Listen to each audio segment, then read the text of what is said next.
अब ये समझने के लिए कि यूनाइटेड स्टेट्स डॉलर कब गिरेगा, हमें समझना ज़रूरी है कि यूएस अपनी करेंसी और पावर साइकिल में कहाँ पहुँचा है। दूसरे विश्व युद्ध के बाद जब यूके की जीत हुई, लेकिन अमेरिका और यूएसएसआर एक महाशक्ति बनकर उभरा। कैसे?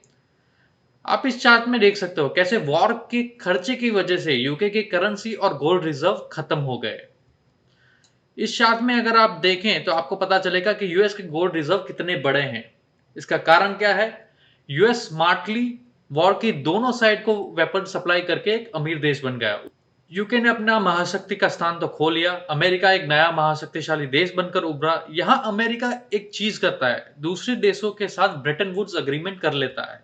अब यूएस क्या करता है? डॉलर को गोल्ड से बैक कर लेता है एक फिक्स रेट के साथ, ताकि उसी करेंसी की परचेसिंग पावर मेंटेन होती रहे और ग्लोबल ट्रेडिंग करेंसी बन जाती है, क्योंकि उसकी करेंसी की परचेसिंग पावर बहुत ज्यादा होती है और स्टेबल होती है। अगर यूएस अपनी करेंसी प्रिंट भी करता है तो उसको उतना गोल्ड रिजर्व में रखना पड़ेगा करेंसी के रेट को स्टेबल रखने के लिए। यूएस इस वक्त वर्ल्ड का लार्जेस्ट ट्रेडिंग पार्टनर था। इनके पास इतना गोल्ड था कि वो 8 साल तक चीजें इंपोर्ट कर सकते थे दूसरे देशों से। जब यूएस लार्जेस्ट ट्रेडिंग पार्टनर बना तो उसकी करेंसी भी हाईएस्ट ट्रेडेड करेंसी बन गई। फिर आता है 1970s। 1970 से यूएस उस फेज में पहुंचा जिससे यूएस अपनी करेंसी को अब्यूज करने लगता है। डिटेल में समझते हैं इस बात को। यूएस डॉलर से ज्यादा इंपोर्ट करने की वजह से यूएस के पास गोल्ड कम पड़ रहे थे, तो वो क्या करता है कि गोल्ड कम रिजर्व में रखता है और यूएस डॉलर की प्रिंटिंग बढ़ा लेता है। इससे यूएस की करेंसी तो कमजोर पड़ने ही लगते हैं, लेकिन यूएस बड़े ही चालाकी से दुनिया को ट्रेजरी बॉन्ड्स ऑफर करने लगता है। अगर आप यूएस डॉलर को रखते हो तो उसके बदले आपको इंटरेस्ट मिलेगा। अगर आप गोल्ड रखते हो तो गोल्ड पे तो कोई इंटरेस्ट मिलता नहीं है, सिर्फ हल्का सा प्राइस अप्रिसिएशन आपको मिल जाता है। तो दुनिया को बहुत फायदा हुआ इस चीज का, क्योंकि आपको अगर 2 से 3% इंटरेस्ट मिले और आपको सेविंग्स भी हो, तो उससे बढ़िया बात क्या ही हो सकती है दुनिया के लिए। यहाँ यूएस डॉलर को गोल्ड से बैक करना बंद कर देता है और कोई भी डॉलर को गोल्ड से एक्सचेंज नहीं कर सकता था। यूएस डॉलर को प्रिंट करके कोई भी चीज परचेस कर सकता था पूरी दुनिया में। वही दूसरे कंट्रीज की सेविंग वापस ट्रेजरी बॉन्ड्स के जरिए यूएस इकोनॉमी में इन्वेस्ट हो जाती थी। यूएस प्रिंट करके उनको इंटरेस्ट भी पे कर देता था। इससे महंगाई बढ़ती तो थी, फिर भी गोल्ड से सेविंग्स कंट्रीज की ज्यादा ही रहती थी। ये पॉलिसी की वजह से यूएस में एक अंदर ही अंदर इन्फ्लेशन की साइकिल शुरू हो जाती है, जिसको रे डैलियो बूम और बस्ट साइकिल कहते हैं। यहां शुरू होता है अब्यूज। यूएस इस पैसे को वॉर को फंड करने में भी यूज कर लेता है। हम सबको पता ही है वियतनाम वॉर। वो अपने मिलिट्री बजट को बढ़ा लेता है और पूरी दुनिया में अपना वर्चस्व बना लेता है, क्योंकि अब पैसा तो छापा ही जा सकता है बिना गोल्ड की बैकिंग से। ये जब अधिक होने लगता है तो महंगाई बढ़ जाती है। 1980 में इन्फ्लेशन 14% बढ़ जाता है, जिसकी वजह से लीडरशिप में रोनाल्ड रेगन को इलेक्ट करके लाया जाता है। बैंक्स की इंटरेस्ट रेट बढ़ा जाता है ताकि इन्फ्लेशन कूल डाउन हो और लोग कम परचेस करें। ऐसे शुरू हो जाती है महंगाई और मंदी की साइकिल। जब मंदी आती है तब ब्याज कम करके मार्केट में परचेसिंग बढ़ाई जाती है ताकि लोग ज्यादा खरीदे और ज्यादा पैसा प्रिंट हो। यूएस धीरे धीरे इस पॉलिसी की वजह से गिरावट की ओर बढ़ने लगता है। 1990 से 2008 तक पैसा प्रिंट करके खरीदने की वजह से यूएस को आदत पड़ जाती है और मैन्युफैक्चरिंग धीरे धीरे यूएस से चाइना शिफ्ट हो जाता है, क्योंकि हाई पॉपुलेशन की वजह से लोग कम प्राइस में ज्यादा चीजें बना लेते हैं वहां पे। जैसे जैसे ये प्रोसेस हो जाता है, मिडिल क्लास की इनकम पूरी पहुंच जाती है चाइना में, क्योंकि मैन्युफैक्चरिंग करके वो परचेस करता है चीन से। क्योंकि ओनरशिप क्लास यानी कंपनी के मालिक बचे और सर्विस क्लास यानी वेटर बचे। बाकी सारी जॉब्स जो मैन्युफैक्चरिंग और लेबर की थी वो तो चाइना चली गई। तो वेल्थ गैप यहां से बढ़ने लगा। सॉफ्टवेयर प्रोफेशनल वगैरह जिसको डॉलर की वैल्यू की वजह से सैलरी अच्छी मिलती थी, वो सारे यूएस शिफ्ट होने लगे। तो टेक्नोलॉजी में यूएस बहुत आगे बढ़ने लगा। पूरी दुनिया ही मतलब यूएस की ओर मूव होने लगी, जिसको इमिग्रेशन कहते हैं। आप इस चार्ट में देख सकते हो कैसे मिडिल क्लास खत्म हो गया। टॉप 0.1% और 90% के बीच के इनकम गैप बहुत बढ़ने लगे, जिसकी वजह से मेजोरिटी लो इनकम के जो लोग थे उसमें नाराजगी आ गई और टॉप जो ओनरशिप क्लास के अगेंस्ट वो बोलने लगे। गवर्नमेंट के आसान लोन और डॉलर के परचेसिंग पावर की वजह से अब लोग आराम करना पसंद करते हैं। फोकस एजुकेशन से यूएस का हट के अब और सारी चीजों में लग गया। आप इस चार्ट में देख सकते हो कैसे अब यूएस में कम लोग ग्रेजुएट हो रहे हैं अमेरिकन कॉलेजेस से। हम इस चार्ट से देख सकते हैं कि कैसे वर्चस्व राइज करते वक्त लोग एजुकेशन पे फोकस करते हैं। कंट्रीज एजुकेशन से लाइट बल्ब जैसे चीजों का आविष्कार करती है, कार जैसे चीजों का आविष्कार होता है। जैसे जैसे कंपटीशन बढ़ता है लोगों के बीच, मिलिट्री बजट बढ़ता है, व्यापार बढ़ता है, पूरी दुनिया में एक डॉलर जैसी इंटरनेशनल करेंसी बन जाती है। हमने ये तो समझ लिया कि अमेरिका का अब एजुकेशन डिक्लाइन हो चुका है। सबसे पहले वर्चस्व गिरते वक्त हर किसी सुपर पावर का एजुकेशन ही गिरता है। अब हम देखते हैं कि कंपटीशन की हालत अमेरिका में। जो एक समय पे अमेरिका बिजनेस करने पे विश्वास रखता था, वो आज इंपोर्ट ड्यूटीज लगा रहा है एआई और सेमीकंडक्टर चिप्स से। इससे अब उसकी प्रोग्रेस कम हो रही है, राइवलरी हो रही है चाइना के साथ। अब एजुकेशन और मैन्युफैक्चरिंग के साथ compete करके एक्सपोर्ट करने के अलावा यूएस सब सैंक्शंस लगा रहा है दूसरे देशों पे, रिस्ट्रिक्शन लगा रहा है ताकि कोई आगे ना बढ़े, और खुद भी वो वीक हो रहा है उसकी वजह से। चाइना जैसे राइवल को हराने के लिए लॉन्ग टर्म ग्रोथ और स्ट्रेटेजी पे फोकस करने के बजाय यूएस ये कर रहा है कि उसके क्वाड, ऑकस और ऐसे ग्रुप्स बना के चाइना को कंटेन करने की कोशिश कर रहा है अपने एरिया में। जनरली लोग चाइना को ब्लेम करते हैं एग्रेशन के लिए, लेकिन यूएस मिलिट्री बेस भी बना रहा है चाइना के कोस्ट पे। मेरे पास एक मैप है।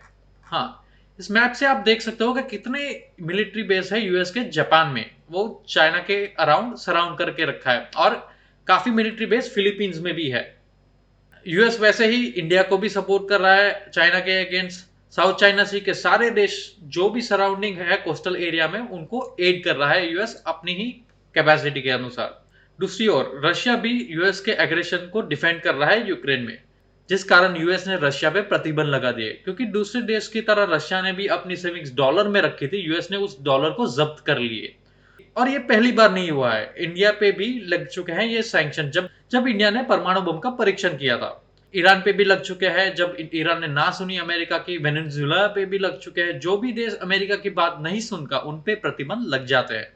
इन प्रतिबंधों से छोटी साइज की कंट्रीज का बहुत ज्यादा नुकसान हो जाता है, क्योंकि यूएस जैसे बड़ी इकोनॉमी से ट्रेड करने को नहीं मिलता, तो वो आर्थिक रूप से बहुत कमजोर पड़ जाते हैं, और वो डॉलर से दूसरे देशों से भी ट्रेड नहीं कर सकते। अब यूएस के एक्सपर्ट बालाजी श्रीनिवासन का कहना है कि यूएस की इकोनॉमी रियल नहीं है, ये पूरी कर्जे पे चल रही है।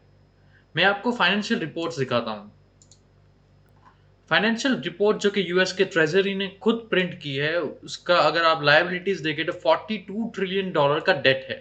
अगर आप डेफिसिट देखें, यानी कि रेवेन्यू के कंपेयर में अगर आप एक्सपेंसेस देखें, तो आपको पता चलेगा कि पिछले ईयर से ही 23% की ग्रोथ है, जो कि 319 बिलियन से 1.7 ट्रिलियन हो गई सिर्फ एक साल के अंदर।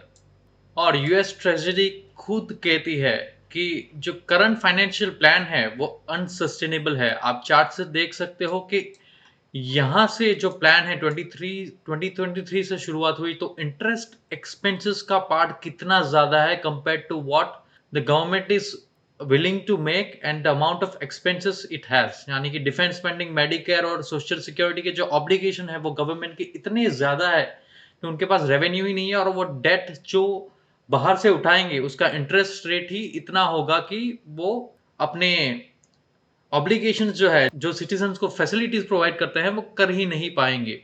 अगर आप देखें तो इस पेज पे लिखा है कि कितना डेट जो है पब्लिकली हेल्ड है, और वो यहाँ से कितना बढ़ने वाला है। आप अगर 2020 तक देखें तो वो ऑलमोस्ट 100% ऑफ द जीडीपी है, और अब यहाँ से 500% से 600% की प्रोजेक्शन दिखा रहा है। ये खुद यूएस ट्रेजरी दिखा रहा है। यहाँ इस लाइन पे गौर कीजिए।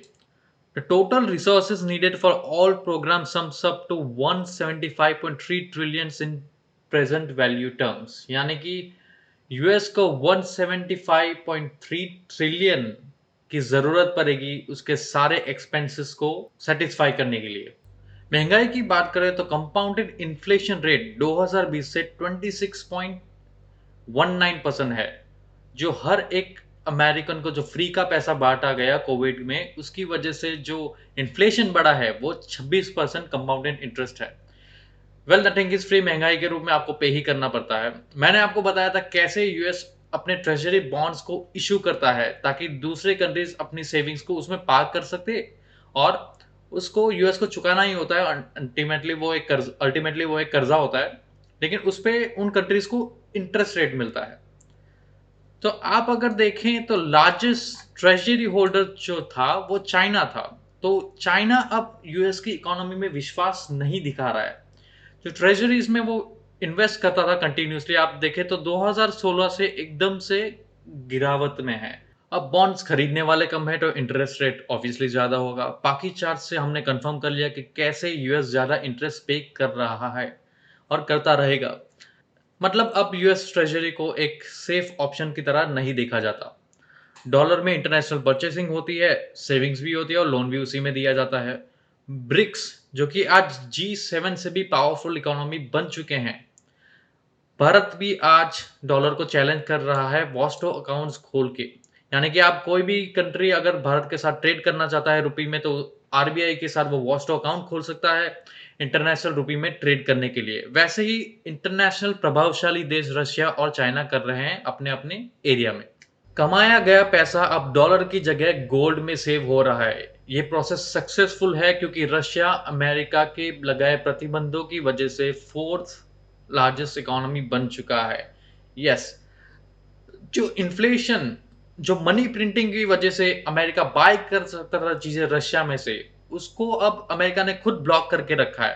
क्योंकि अब अमेरिकन डॉलर की सर्कुलेशन कम है, अमेरिका का वर्चस्व गिर चुका है। पहले अमेरिका के कंट्रोल पे चलने वाले लोन इंस्टीट्यूशन आईएमएफ और वर्ल्ड बैंक थे, जो कंट्रीज को अपनी कंडीशंस पे लोन देते थे। उनके लिए अब ब्रिक्स न्यू डेवलपमेंट बैंक ला चुका है। यानी कि उनके अल्टरनेटिव में भी कुछ है, जो अगर यूएस से अगर लोन नहीं मिलता तो कंट्रीज अब ब्रिक्स कंट्रीज से भी लोन ले सकते हैं।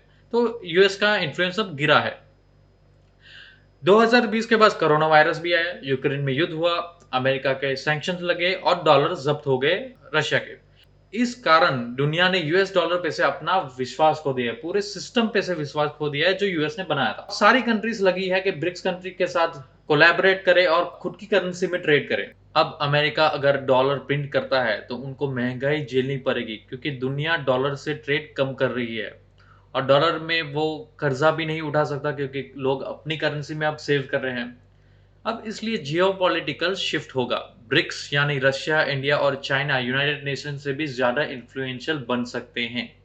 ये स्टार्टअप इंडस्ट्री, जो भी इंडस्ट्री डॉलर की फंडिंग की वजह से डिस्काउंट्स देकर ग्रो हुई, उसमें अब कमी आ सकती है। दुनिया अब दूसरे पे से विश्वास खो रही है, अब खुद मैन्युफैक्चरिंग करना चाहती है, जिसकी वजह से इंडिया आज आत्मनिर्भर भारत कैंपेन चला रहा है, जो एक उसी का रीजन है। जैसे 1940s में अंग्रेजों का वर्चस्व कमजोर हुआ, उनकी करेंसी में कम गिरावट आई, गोल्ड रिजर्व कम हो गए, आर्थिक रूप से ब्रिटेन कमजोर होकर सारी कॉलोनीज छोड़ के भाग गया, वैसा ही कुछ अमेरिका कमजोर हो रहा है और उसकी मिलिट्री बजट में भी अब कमजोरी आएगी।